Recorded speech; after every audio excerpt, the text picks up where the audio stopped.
Hello everyone, Spaced Oyster here, and welcome back to Let's Play Final Fantasy XII The Zodiac Age. In the last episode, we made it to the Tomb of Raithwal and then started to tackle side quests. In this episode, we'll be resolving the few side quests we took care of here in Bujerba, and then move on to one more side quest that's near the tomb.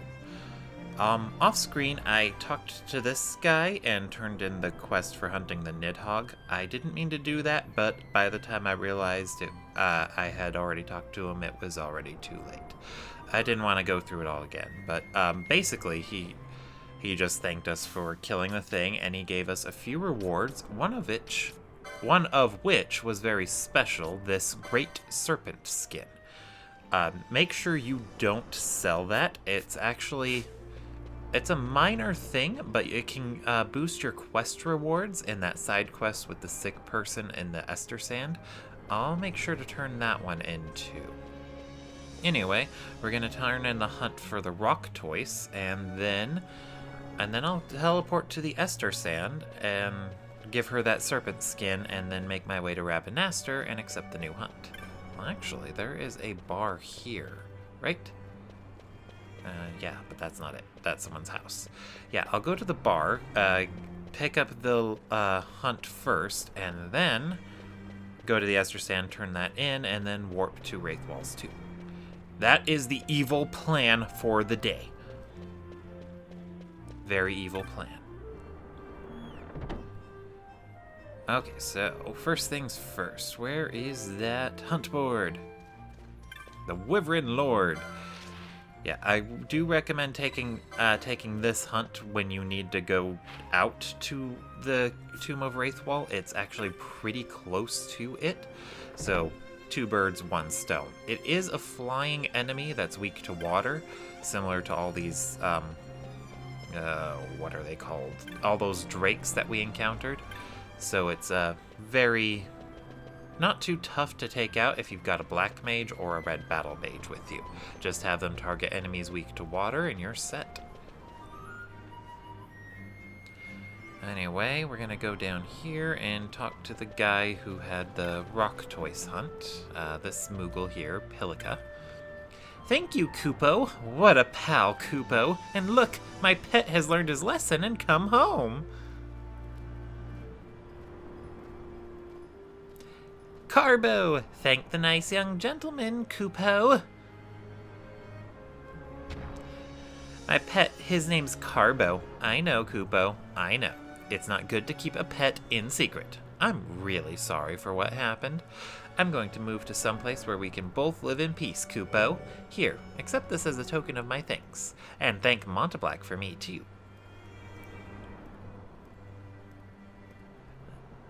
Ooh, lots of stuff. I think Vaughn can equip that survival vest, and it's going to be a little bit better than his heavy coat. He can. Woot woot. Oh, I'm gonna stop by the Gambit shop. I just remembered I forgot to pick up the Gambit for self. Well, self any, but really just self. I want that Gambit so that way I don't have to keep Bengals equipped to use Libra, or have the characters cast it manually. And there's a Gambit shop right here in Bujerba. Very, very handy. If you're playing the base version of Final Fantasy XII, do make sure to stop by every Gambit shop you see. The Gambits are actually not spread out as well as they are in this one, so you got to make sure you're stopping by all of them to get all the good stuff. Let's see, self. Okay, and I'll leave the rest for now. And then I can set that up, actually. Wrong one. Licenses. Vaughn can do self, Libra. And does Ash... not a good idea for Ash.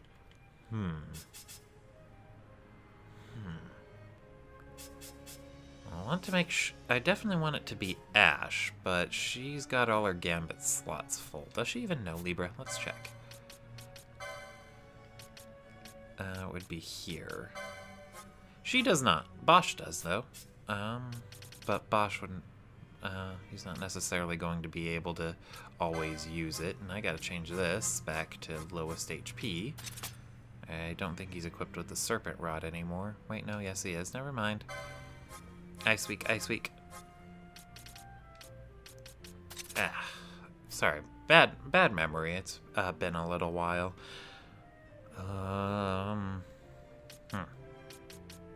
You know what? I'll just leave it as is for now. And, I guess I could try and have Fran and Balthier using Libra. Do they know Libra already? I should check that. Balthier doesn't. And Fran doesn't either. Okay, you know what? Never mind. We'll keep the bangles for now.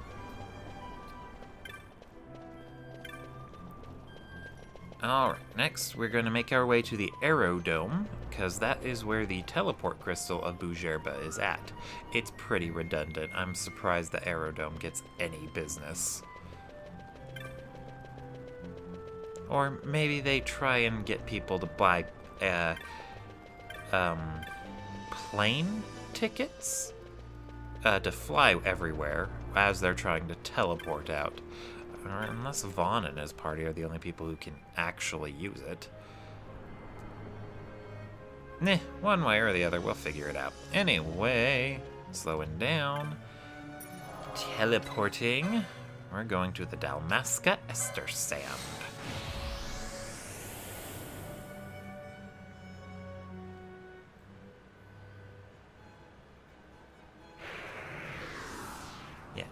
So once you get that great serpent skin for hunting the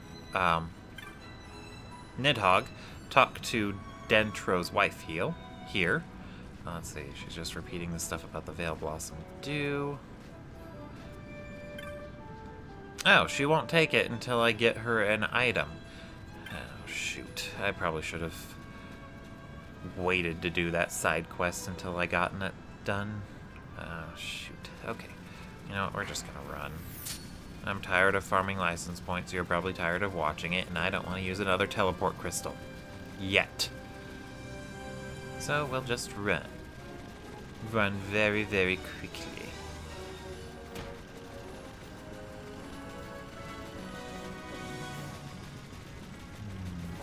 But what to talk about while we're running very quickly, like?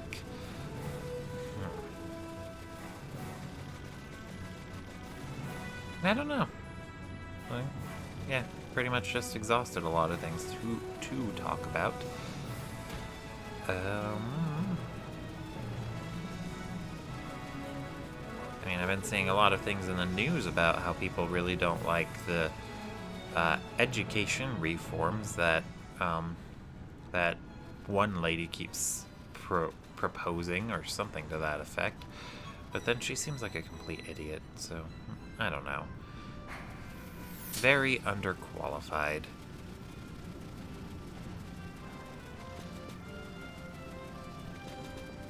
So, education's always been a hot button issue, especially since I live in one of the dumber states in the country. Like, I live in the state of Idaho, and the education level here is on par with a third world country. So I'm probably even stupider than I think I am, and I'm already pretty sure I'm not very smart.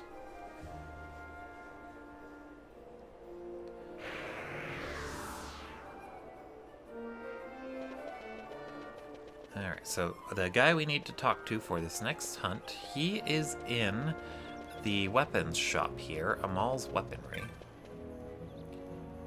And this one actually surprised me the first time I played through this game. It really helps to paint the game as more morally gray. It's Cheryl, this Imperial soldier. So, you saw my bill for the Wyvern Lord, did you?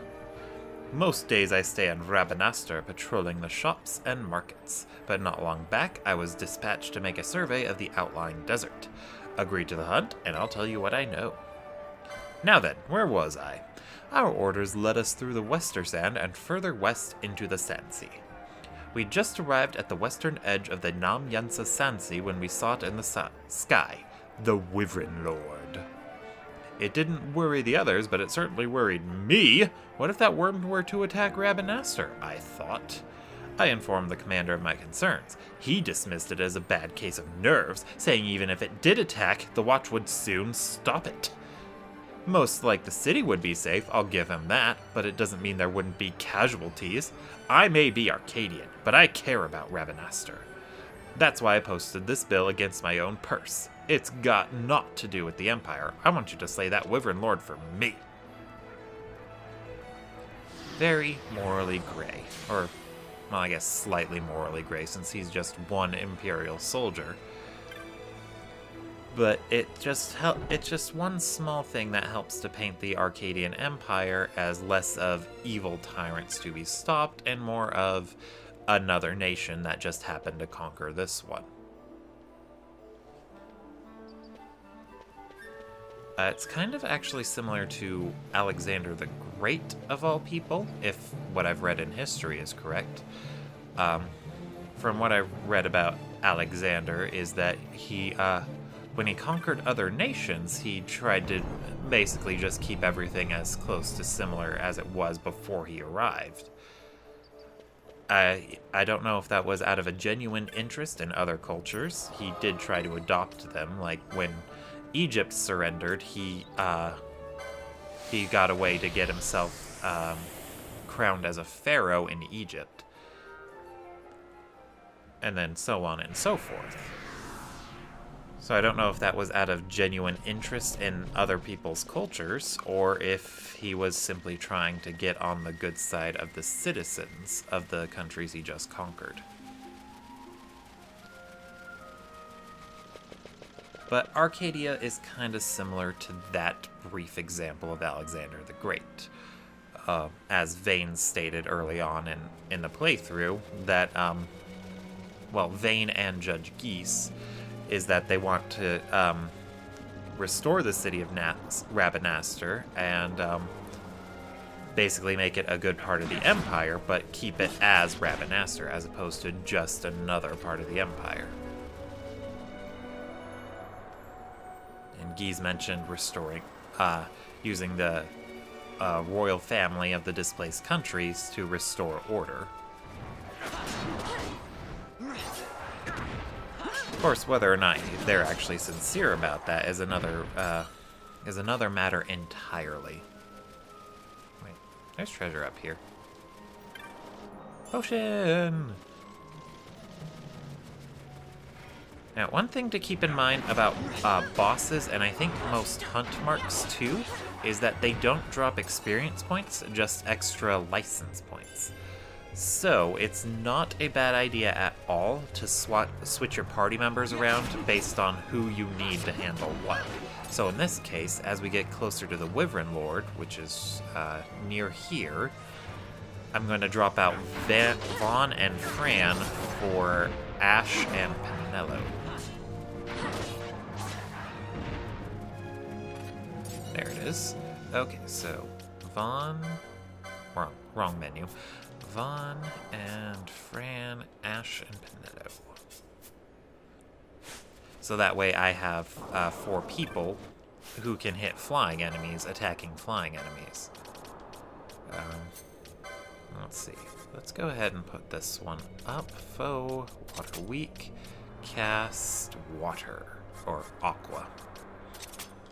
Yeah, I'm a little used to Final Fantasy X.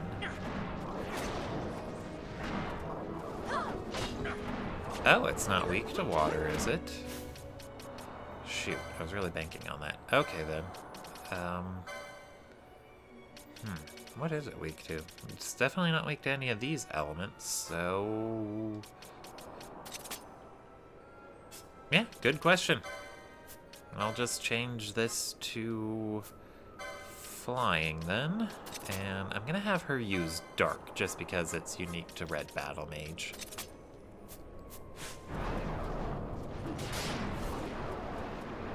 It's using arrows, so my assumption would be that it's actually weak to ground or earth.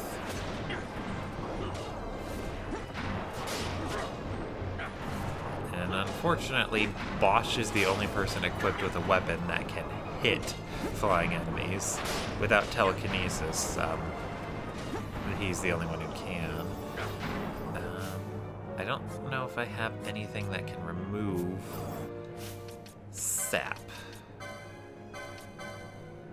But that ring should make him immune, but it's not wearing off. Hold on.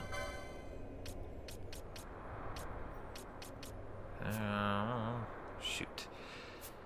You can cure status conditions by using an item that has the opposite effect. Unfortunately for me, I sold my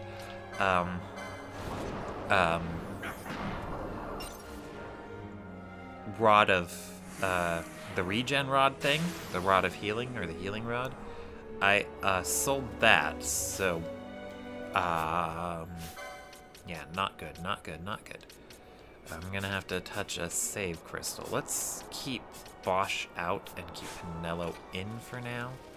And I'm gonna go ahead and, let's see, first we're gonna swap that Gambit back on Ash, but I'm gonna leave Pinello's as is.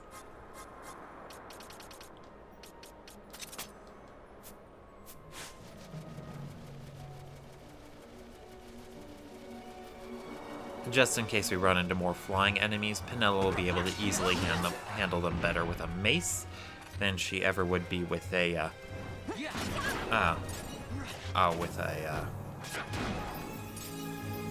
wait, what am I saying? Oh, I said that wrong. If we come into more flying enemies, she'll be able to better handle them with a spell than she would be with her mace. And it's Balthier time!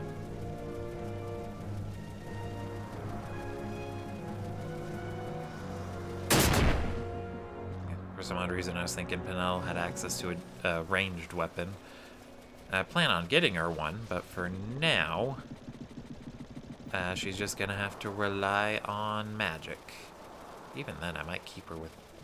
No, I'm not gonna keep her with magic. I got evil plans for Pinello. Evil plans. Mwahaha.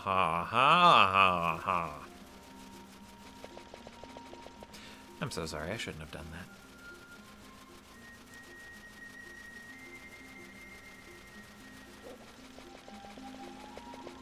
Alright, so touch the save crystal.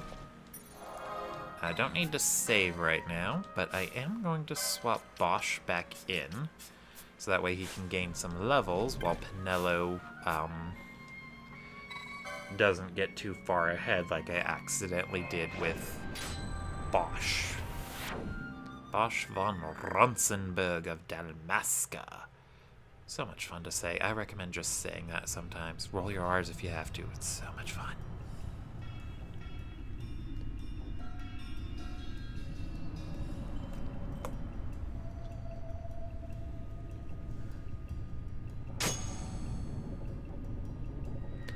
What was that thing? A contraption you'd find in all but the most rudimentary ancient ruin. One touch and off you're whisked to you know not where. The finer points of their operation elude me, but they're handy all the same. What more need a sky pirate now?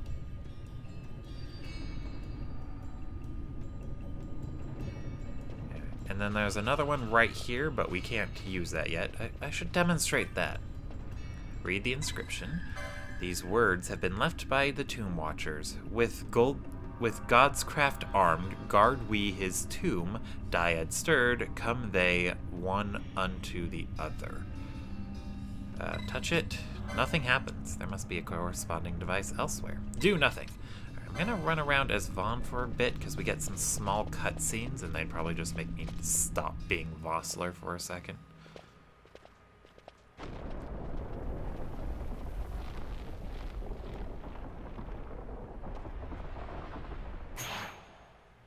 Kinda looks like a cat.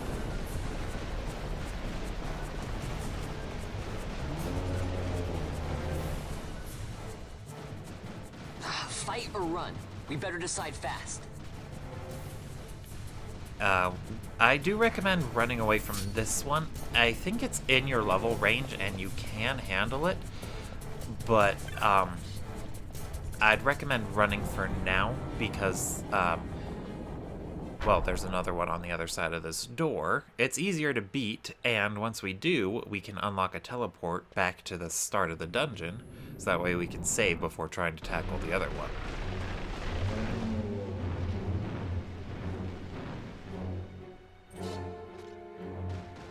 The wall comes. We must be quick. Together we can bring it down. I always liked Fran's accent.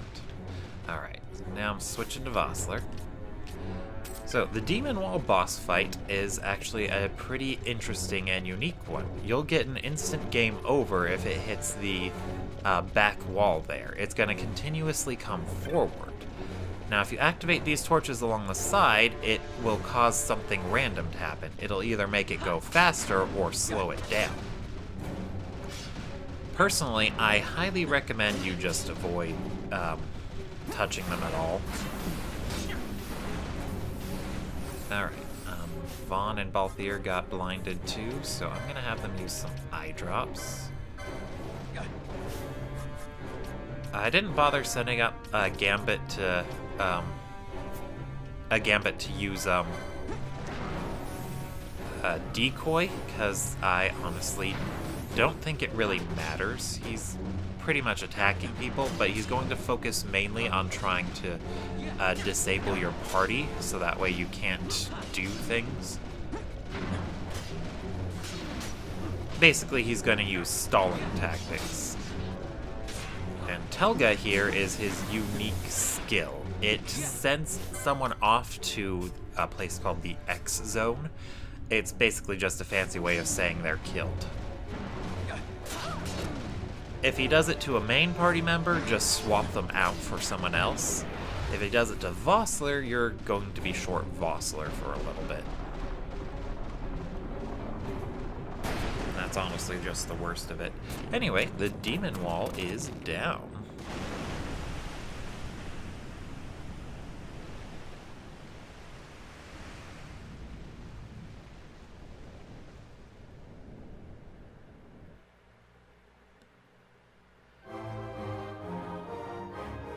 And of course, Penelo gets to do the victory pose because she did all the work, obviously, and she wasn't just swapped in at the last second because Bosch got teleported off.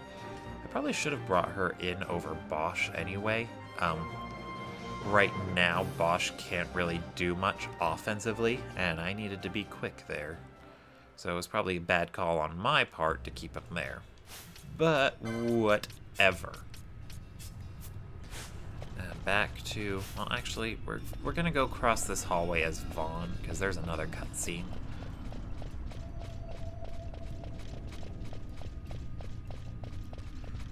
So we'll let Vaughn hog the spotlight until we get to the place. Yeah, leaving the room actually makes the X Zone status condition wear off. I think it's called X Zone. So it's not even that detrimental, it's just mildly inconvenient.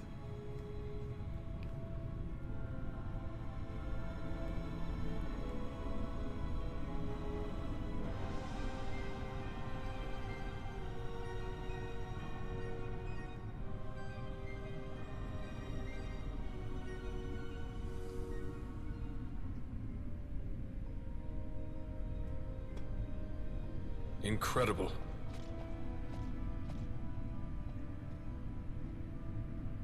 It wounds me to look on as they pillage so solemn a place. Yet without help, you and I are as nothing. Is this not so? He thinks ever and always on his own profit. Assure him of it and he shall remain true to our cause. I do not share your majesty's trust. We will continue this later. Now we should concern ourselves with finding the Dawn Shard.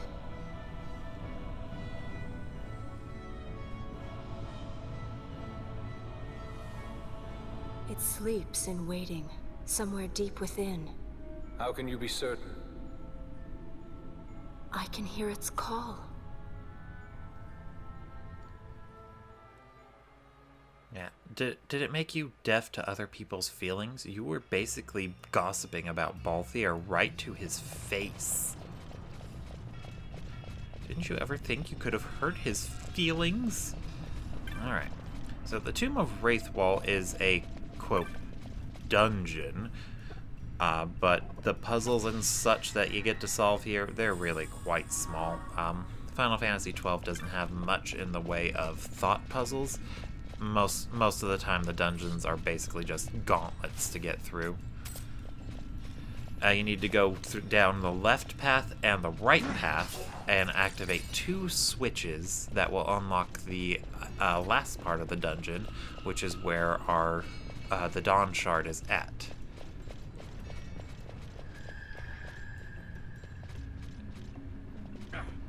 And a lot of the enemy types in here, in this area, they're mostly going to be these bats, these super annoying, always hate them bats that will fly between sections and just generally be annoying.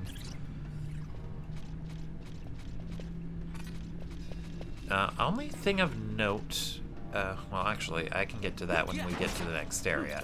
Any other enemies show up in different areas. And once we start finding them, that's when we'll have to start dealing with a bit more stuff. Also, take note that treasure chests in this area will always look like this instead of what they've looked like before. So just keep your eye out for that if you're on your own playthrough. And I'll try to keep a better eye out for treasures. In the editing process, I've noticed a few treasures I've missed.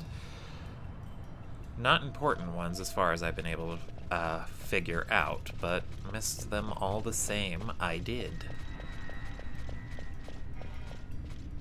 And these are a new type of enemy. I think they try to self-destruct when they're low on health.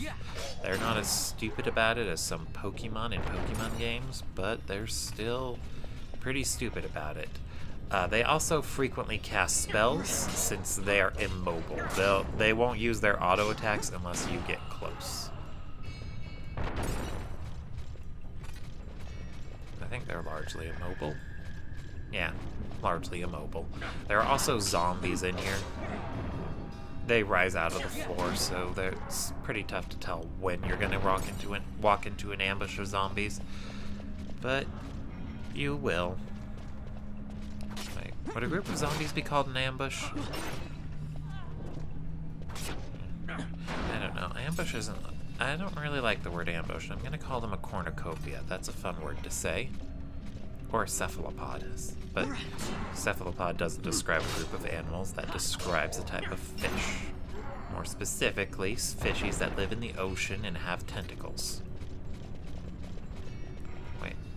Would an octopus be a fish? It's technically a cephalopod. Is a cephalopod a type of fish?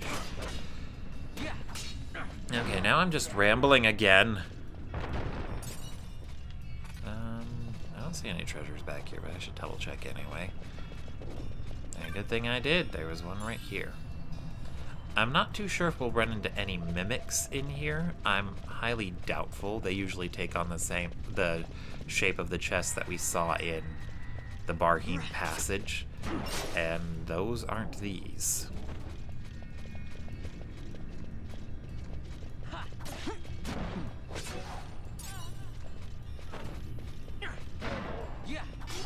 Oh, cool. Vaughn's new dagger can equip or inflict sap.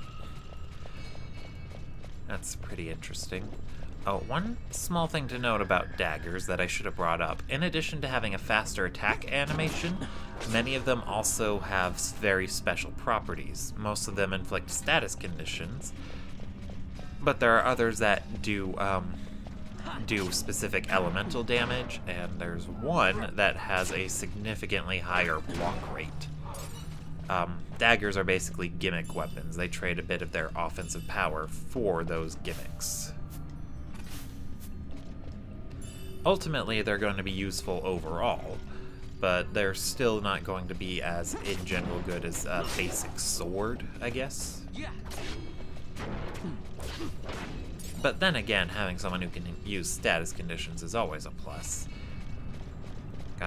That's got me thinking, maybe I should have been holding on to the various daggers Vaughn's used over the course of the game. Like if I'd held on to his Mage Masher, you'd be able to use silence on spellcasters. Something to think about if you're using a Shikari. Something to think about.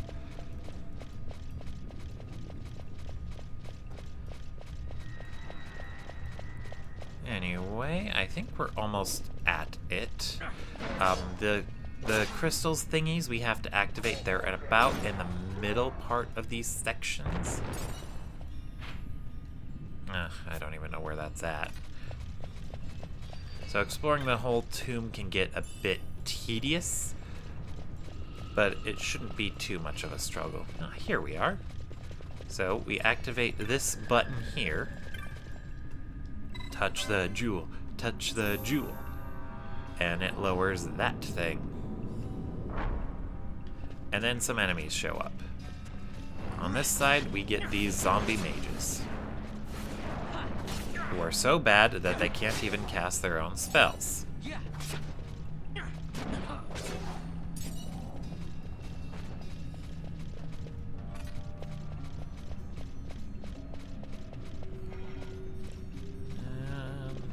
Alright, and then we're gonna make our way out of this section. If you don't want to travel on foot, you can always activate that port stone that was right in front of that button we pressed. That'll take you back to the central room, and it's much faster to get to where you're going from there. But as always, I want to take the long way. And I'm just gonna have Vossler use an antidote on himself. Antidote. Oh yeah, it's not like I don't have plenty. I haven't cured silence on him, though, because it doesn't really matter. He's not a spellcaster.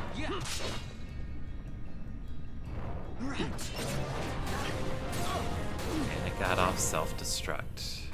So I'm just going to stand here, wait for Bosch to hit everyone.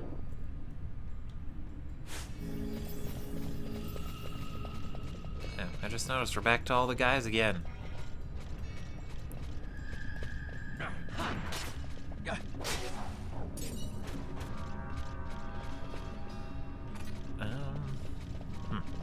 Up these stairs. As for notable items in the Tomb of Raithwal, the only one I can think of right off the top of my head isn't actually in the Zodiac Age. It's in the original PlayStation 2 release. If you defeat that first demon wall, then it unlocks a secret area you can get to in the Tomb of Raithwal, and at the end of it, there's a chest that has a chance of dropping a early late game sword. It can really help you out in the early parts of the game if you're having trouble. I picked it up once. I would not recommend it. It wasn't very fun to use it. I mean, not that it didn't work, it's just we were destroying everything. And that right there was Dispel, a very useful spell to pick up. As we used it in the last episode with a moat, moats are, I didn't explain those either. They're basically just items that mimic the effect of a spell. They are extremely handy to have on hand, and Dispel in particular is useful to know, since it will always, since it ignores Reflect, so you can use it to get rid of any sort of buffs your opponent tries to use. Very, very, very handy. Do not miss out on it.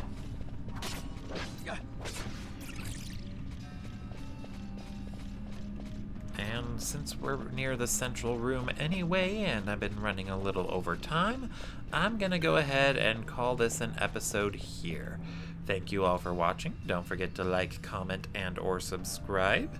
Or dislike if you didn't like it. I should be adding that option. I mean, not like I need to say it for you to have it. You know what? I'm rambling again. Anyway, I'll see you all next time. Spaced Oyster signing out.